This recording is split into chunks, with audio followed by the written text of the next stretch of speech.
very accommodating and very supportive, and as somebody who values and supports public theatre, art, access to art, drama, and our cultural heritage and cultural industries. We're doing a special launch on Tuesday of another document on arts and culture and how they should be funded and supported, and how we should allow every young person the opportunity of some kind of art, dance, theatre, music.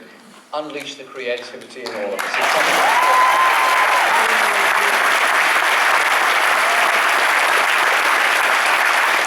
I'd like also to say a big thank you to all our volunteer team who put on all these events that we're doing. This morning we were in Derby, this evening we're going to Manchester for a big event there, and yesterday we did Plymouth and Exeter, and it's all done by train, all done all over the country by train. And this is the 83rd event we've done in this whole country.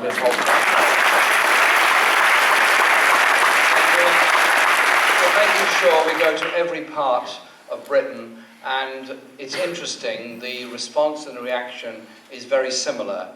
Large crowds of people, young and old coming together, all ethnic groups, all faiths, huge diversity of people brought together because they want the opportunity to discuss serious political issues, but also, I think, partly because our campaign is not absolutely not based on the idea that politics is best done by being as abusive as possible to the person next to you, and they become even more abusive in reply, and then the third person becomes abusive to the first two, then a fourth one joins in and attacks the third, but not attacking the second one sufficiently strongly, then a fifth one joins in and says you're all a bunch of muppets because I can be more abusive than the rest of you. And by that stage, sort of 99.9% of the population of the country are utterly turned off and think this is absolutely nothing whatsoever to do with them. I understand there's some very unpleasant things being said about us by a lot of newspapers and other people. Okay, we're not replying, we're not responding, it's not our style of doing politics. We don't do abuse, we're not going to...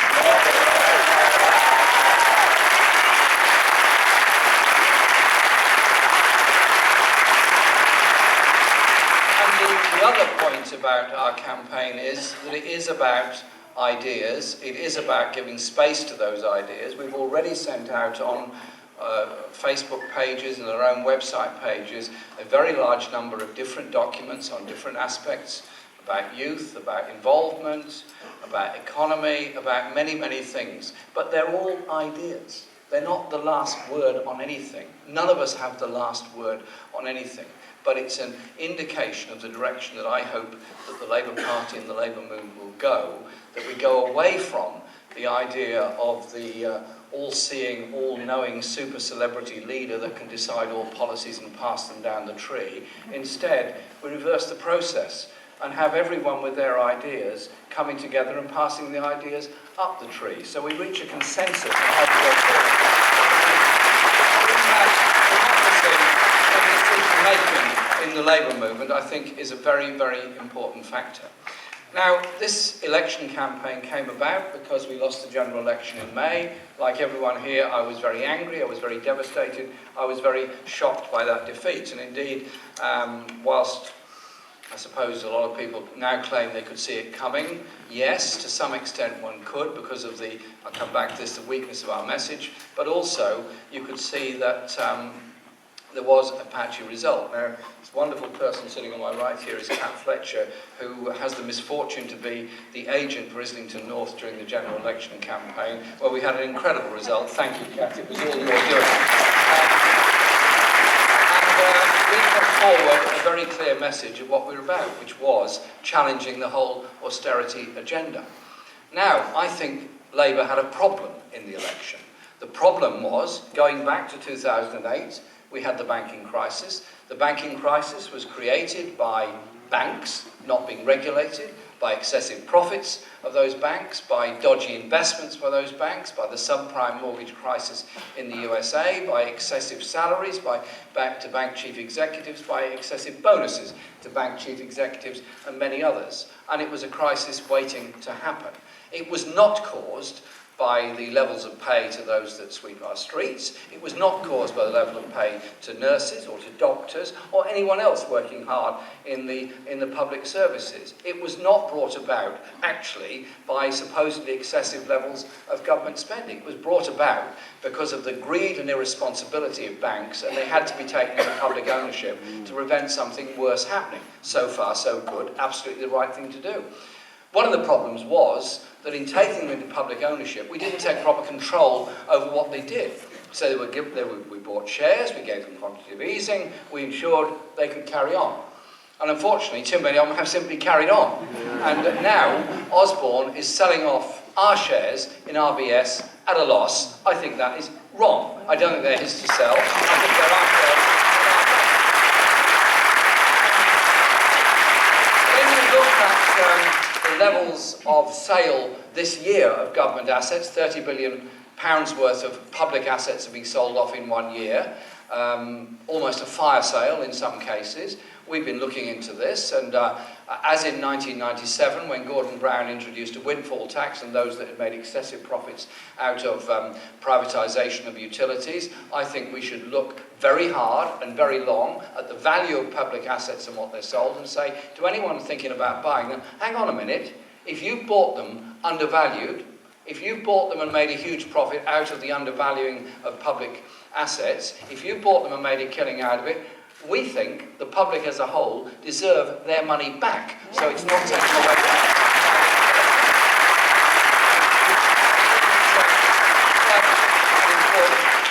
them. An important issue that we have to address.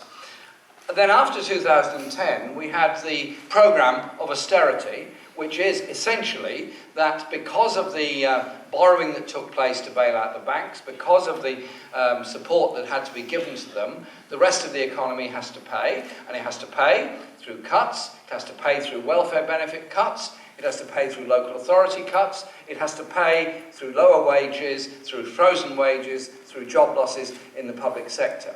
And it seems to me that the whole process has now got even worse, because 5 years on of the economy being cut, we end up with another crisis coming, therefore more cuts on the way, and Osborne is proposing more cuts in the autumn statement. Goodness knows what level of devastation that will cause to local government all over the country. And so we, as a Labour Party, the Labour movement, have got to address this. Can we cut our way to prosperity, or do we instead remove this arbitrary date by which we move into budget surplus and instead invest in a productive economy?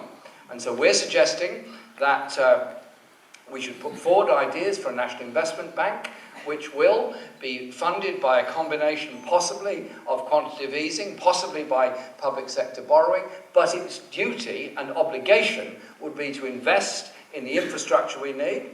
Midland Main Line is one of them, Leeds to Manchester Line is another of them, housing needs all over the country, investing in new jobs, in new industries, investing in high technology jobs, and investing in green energy jobs. All of that helps to grow and expand the economy. So you do that in order to take things forward.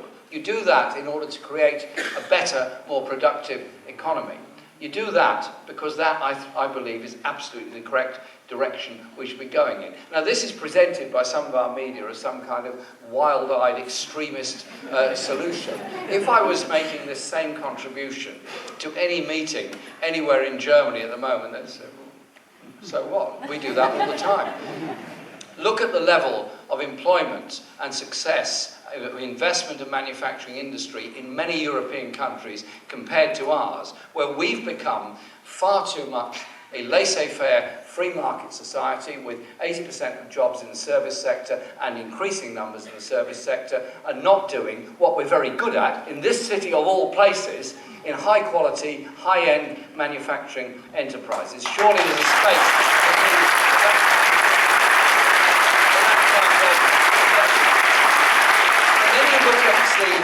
other issues that we face within our society. If I asked you, do you all support the National Health Service, you'd all say yes. If I asked you, do you think the National Health Service is a good thing, you would all shout yes, don't shout.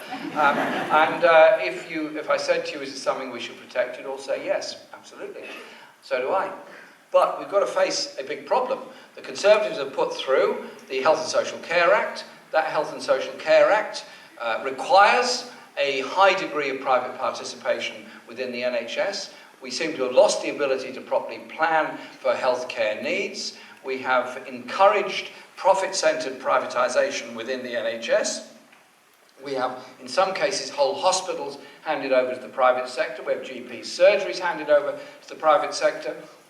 We have diagnostic and many other facilities handed over to the private sector. The NHS, as we know it, as an NHS free at the point of use with publicly employed and accountable staff and managed in the interests of the entire public, is being hollowed out altogether. And I'm utterly convinced at the end of the line, what the Tories really have is the idea that the NHS will be the equivalent of Medicare or Medicaid as a service of last resort for those that can't afford to do something else. Protect the NHS as a principle, but end the internal market, end the privatisation, and bring back the principle of NHS staff.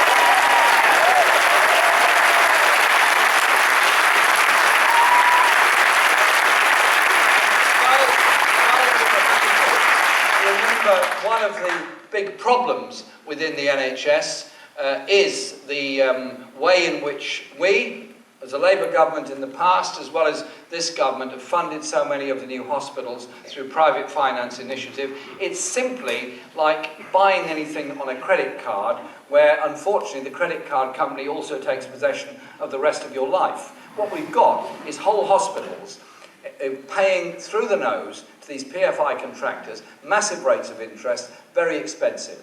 We need to end the whole concept of PFI, and I would hope that a National Investment Bank will be able, where possible, to take over those PFIs,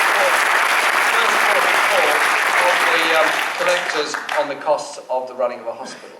But there's a second issue, and that is about the concept of our society as a whole. If you go around any town or city in Britain at any time, you will find people who are sleeping rough, who are destitute. You'll find people who are almost giving up on life. I talk to many of these people because I travel around the country a lot, I always do. And they've all got tales to tell, things that have gone wrong. Mental health crises, family breakup, house repossessions, homelessness, sometimes former soldiers, people that have been through desperate crisis, and somewhere along the line the mental health service wasn't there for them and wasn't able to look after them. And they end up destitute, or they end up queuing up to try and get a place in a hostel for the night on a cold winter's day. You see that all the time. And then we have a steady narrative from some of our newspapers and some of our media and many of our politicians that go on and on about benefit scroungers. Now, I am not in favour of people claiming that to which they're not entitled. Obviously not, nobody is. But the whole language that's used, and then add to that the availability for work test, add to that the sanctions policy, then finally on Thursday the Department of Work and Pensions were forced to reveal the number of people that have gone through benefit sanctions and have subsequently died, some of whom have taken their own life. What is it about our society that we become so cold that we've anaesthetised ourselves to the suffering of others? Can't we, as a Labour Party and a Labour movement as a whole, be strong enough, proud enough, determined enough to stand up and say, we want to measure our success by taking people into decent housing, stopping people sleeping on the streets, stopping people being destitute, and have a social security system worthy of the name that has a safety net through which people cannot fall. There's something grotesque about saying it doesn't matter that some people have been through that kind of crisis and ended up in that place. Any of us could end up like that. It could happen to any of us. Mental health crises can happen to any of us. So, I think we need to fund our health service properly. We need to end the blame culture of the Department of Work and Pensions, and indeed the way they make things happen.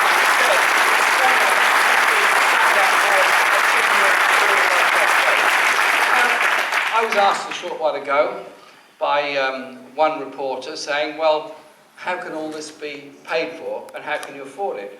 And I pointed out, as I point out to you now, that a very big dollop of the welfare bill, as it's called, goes on a combination of in-work benefits, subsidising low wages. I'm not saying you can completely end all in-work benefits, I wouldn't want to do that, but I do think that when we have a very low minimum wage, and particularly a very low youth rate of minimum wage, we end up actually subsidising low wages through that.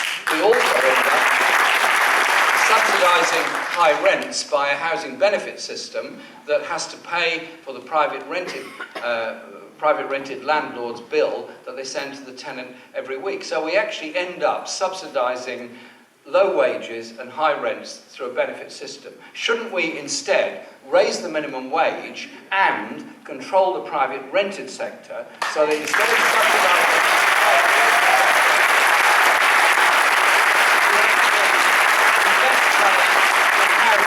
invest money in secure council housing?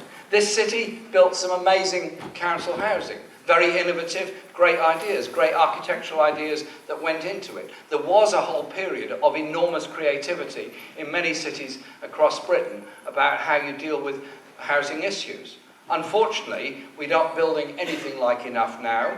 There are 200,000 new households being created every year. There are less than 100,000 new properties being built. Yet there is a great deal of money being invested in super luxury mansions and so on all over London and the South East, whilst at the same time there's grotesque levels of overcrowding for many people living in council or housing association property, and because of the way the benefit cap operates, there are whole areas of the country that are being socially cleansed of working class communities and families, and they're forced to move away.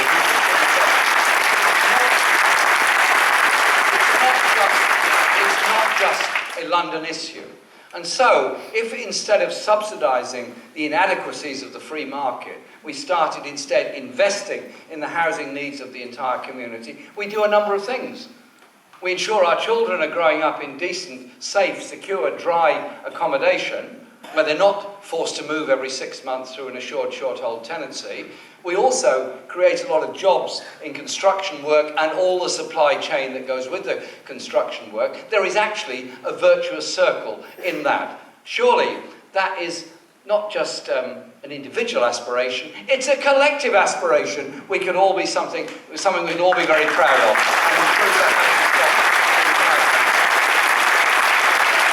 The other issue I want to mention is concerning education and the values of education in our society. Our movement was founded by people with great vision.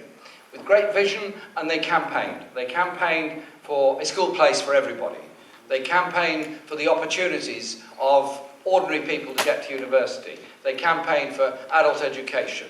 All those things that were once readily and relatively easily available. Somewhere along the line, it was probably Margaret Thatcher who started it, she started a lot of these things, was the idea of the marketisation of education. So education becomes a sort of tradable commodity rather than something we value for itself. And I think we have to do a number of things. One is going through the age range, starting with preschool. Every child should have an opportunity of some preschool facility, preschool socialisation, not based on either poverty or the ability to pay for it, but available for all children. Because coming together at a very young age is something that's very important in character forming of the child. They understand communities, they understand each other, they begin to understand how to do things together. That to me is something that is very important. And our primary and secondary schools being encouraged to become academies, or any new school now has to be a free school, thus diminishing, if not removing entirely, the role of the local education authority. Local education authorities, promoting a family of schools and a family of education locally, can achieve and do achieve a great deal. So can we not bring into the local authority orbit the academies and the free schools and the existing schools, so we be proud and strong of a family of local education facilities and opportunities and all the add-on advantages you get of special facilities and all those kind of things that go so well with it.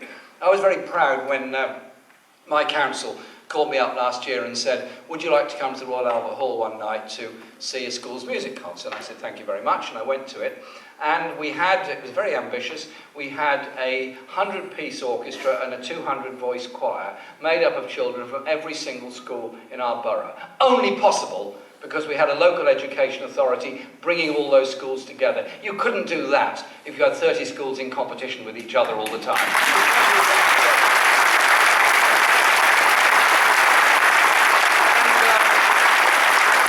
The question then of further and higher education. I come from a generation that had the opportunity of free university education, had we wanted to take it, and it was there. Parliament was asked to approve £1,000 a year fees, and then it went up to £3,000 a year, then it went up to £9,000 a year, and now they propose to lift the cap altogether. And if you take the cap away altogether, then some universities, Oxbridge in particular, could quite easily get away with £25,000 or £30,000 a year fees. And we're told, don't worry about it, it's perfectly okay, there'll be universal access to Oxbridge, it'll be through a scholarship system. Okay. Very interested in this idea, the concept of multiple scholarships that are going to be provided for thousands of people. You ask who's going to fund these scholarships? Oh, wealthy philanthropists will. Okay, so we destroy universal access and we ask these wealthy philanthropists to give us some money. We give them a tax break to give them money, and then someone will get it, a lot of them won't get it. And they said, just like it works in the USA. You think, oh yeah, okay, this is becoming more and more interesting. And then often the example is quoted of Bill Clinton, poor background, came from Hope, Arkansas, bright boy, did well in school, did well in college, and got a scholarship to go to an Ivy League university and went on to the President of the United States, as everybody else can. It's a perfectly straightforward process. Perfectly normal thing. Actually, apparently in the USA, it's a perfectly normal thing to do. And he did very well out of it. What you never hear about is the hundreds of thousands of others who didn't get a scholarship, didn't get to go to Harvard, and didn't get on in life because there was no university available for them because they couldn't afford it. Now, what we're doing is loading massive debts on students as they qualify, and this budget has taken away the last vestige of support for students from poorer families who did get their fees paid and did get a maintenance grant at university. Other countries in Europe don't penalise people for wanting to be educated and wanting to contribute to society. Instead, they tax them if they earn enough money to pay tax. If they earn a lot of money, they pay more in tax. It's fairly straightforward. So why can't we, instead of going down this road of higher and higher fees, deeper and deeper debt for more and more students, instead just raise by a small amount corporation tax instead of cutting it in order to provide for university education and no fees to go with it for all students in university.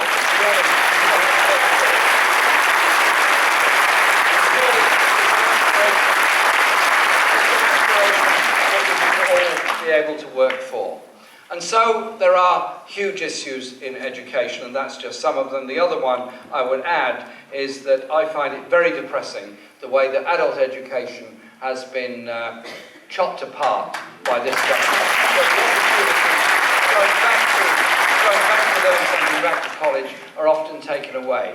I don't see education as a luxury. I see it as something that's a right for everybody, and we all benefit from it as a result of those.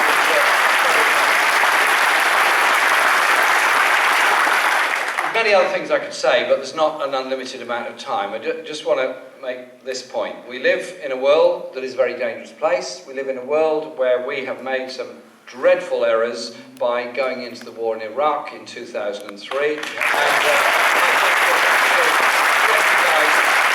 That one war tends to lead to another, and the devastation goes on.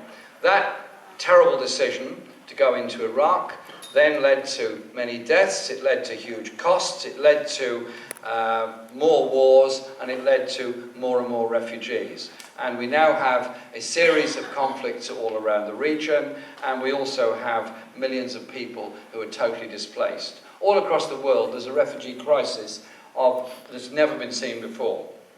There are more displaced people across the world than there's ever been at any point in recorded history. They're dying in the Mediterranean, they're dying in the Pacific, they're dying in many places, trying to reach a place of safety, to escape from conflict, environmental degradation, or abusive and tyrannical regimes. And whilst no one government can solve all of these problems, I do think there is an obligation for the richer countries in the world to work much harder with the UN in trying to deal with the problems of the human rights abuses and the conflicts that take place, to provide more support for refugees trying to return home to post-conflict societies, but also not to use the language of abuse which has been used by our Prime Minister and others, to very desperate human beings trying to survive in crossing the Mediterranean and trying to survive in Europe.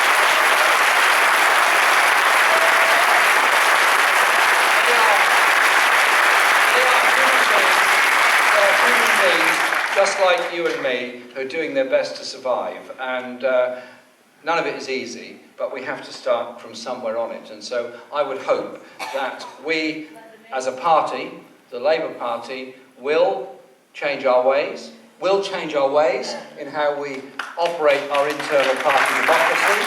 We will recognise that more than 500,000 people are now members or registered supporters of the Labour Party.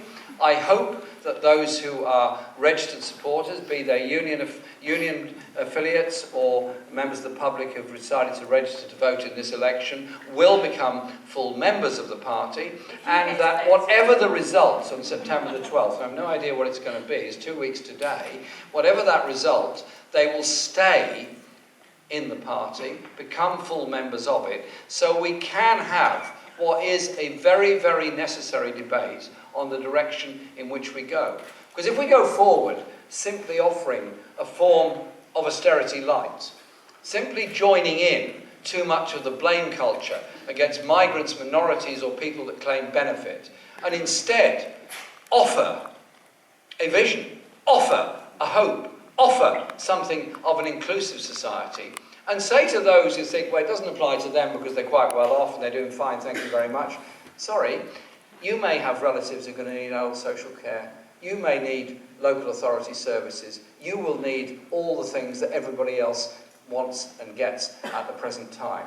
So I think we need to change our ways and change our direction. And this campaign over this summer has been fascinating for the numbers of people that have joined in. The age, all ethnic groups, all faiths, all coming together in a sense of hope, unity and optimism. Hope of what we can do, unity in how we achieve it, and optimistic for a future. Are we going to continue saying to the younger generation, sorry, you're not going to get a pension when you get old, sorry, you won't get a free health service when you get older, sorry, you won't be able to get housing when you're older, you've got to do it all on your own? Are we really going to develop into a society where all that matters is the individual, not the collective? Where all that matters is the levels of inequality that are getting steadily worse? Or are we as a party going to say, go forward into this 21st century, sharing the wealth, sharing the knowledge, sharing the power, sharing the prosperity?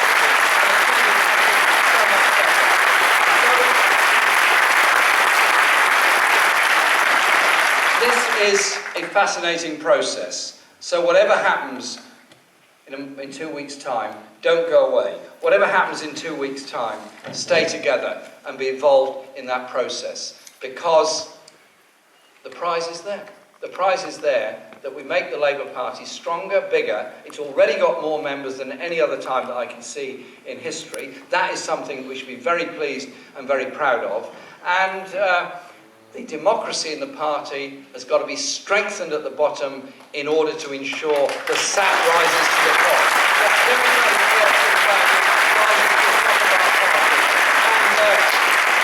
I want to say thank you to all of you for coming today, but also to the incredible numbers of people that have come forward and helped and volunteered in our campaign. We've now got 13,000 volunteers in our campaign.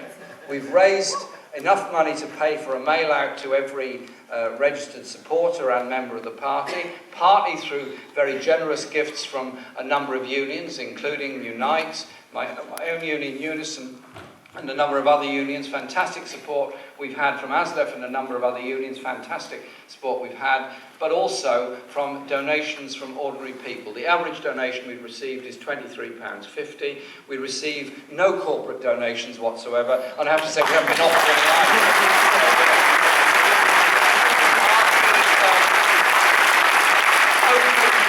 Open, democratic and clean, and that's how politics should be, and that's how we want our politics to be.